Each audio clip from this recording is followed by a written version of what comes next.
तो सबको जय मसीह की। आइए मेरे भाई बहनों, आज हम इफिसियों अध्याय 5 पढ़ते हैं, ज्योति की संतान बनो। इसलिए प्रिय बालकों के समान परमेश्वर का अनुकरण करो और प्रेम में चलो, जैसे मसीह ने भी तुमसे प्रेम किया और हमारे लिए अपने आप को सुखदायक सुगंध के लिए परमेश्वर के आगे भेंट करके बलिदान कर दिया। जैसा पवित्र लोगों के योग्य है, वैसा तुम में व्यभिचार और किसी प्रकार के अशुद्ध काम या लोभ की चर्चा तक ना हो, न निर्जलता, न मूर्खता की बातचीत की, न ठड्डे की, क्योंकि ये बातें शोभा नहीं देती, वरन धन्यवाद ही सुना जाए। क्योंकि तुम यह जानते हो कि किसी व्यभिचारी या अशुद्ध जन या लोभी मनुष्य को, जो मूर्ति पूजा के बराबर है, मसीह और परमेश्वर के राज्य में मिरास नहीं। कोई तुम्हें व्यर्थ बातों से धोखा ना दे, क्योंकि इन्हीं कामों के कारण परमेश्वर का क्रोध आज्ञा न मानने वालों पर भड़कता है।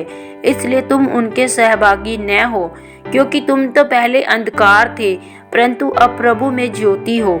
अतः ज्योति की संतान के समान चलो, क्योंकि ज्योति का फल सब प्रकार की भलाई और धार्मिकता और सत्य है। और यह परखो कि प्रभु को क्या भाता है।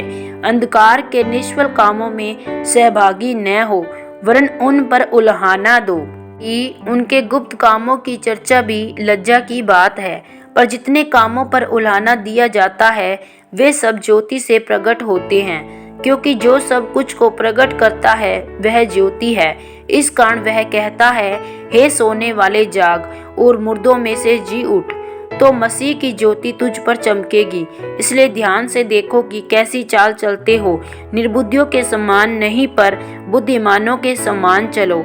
अवसर को बहुमूल्य समझो, क्योंकि दिन बुरे हैं। इस कारण निर्बुद्धि न हो, पर ध्यान से समझो कि प्रभु की इच्छा क्या है।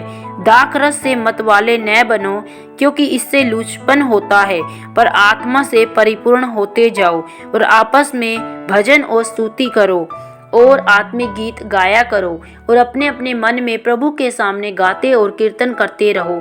सदा सब बातों के लिए हमारे प्रभु यीशु मसीह के नाम से परमेश्वर पिता का धन्यवाद करते रहो। मसीह के भय से एक दूसरे के अधीन रहो। पति और पत्नी, हे पत्नियों, अपने अपने पति के ऐसे अधीन रहो जैसे कि प्रभु के, क्योंकि पति पत्नी का सिर है, जैसे कि मसीह कलीसिया का सिर है। उस समय ही देह का उद्धार करता है। पर जैसे कलीसिया मसीह के अधीन है, वैसे ही पत्नियां भी हर बात में अपने अपने पति के अधीन रहे।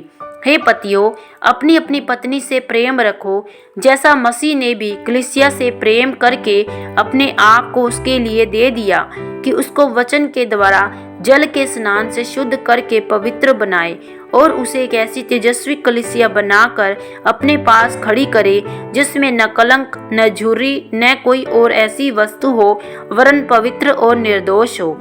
इसी प्रकार उचित है कि पति अपनी पत्नी से अपनी देह के समान प्रेम रखे।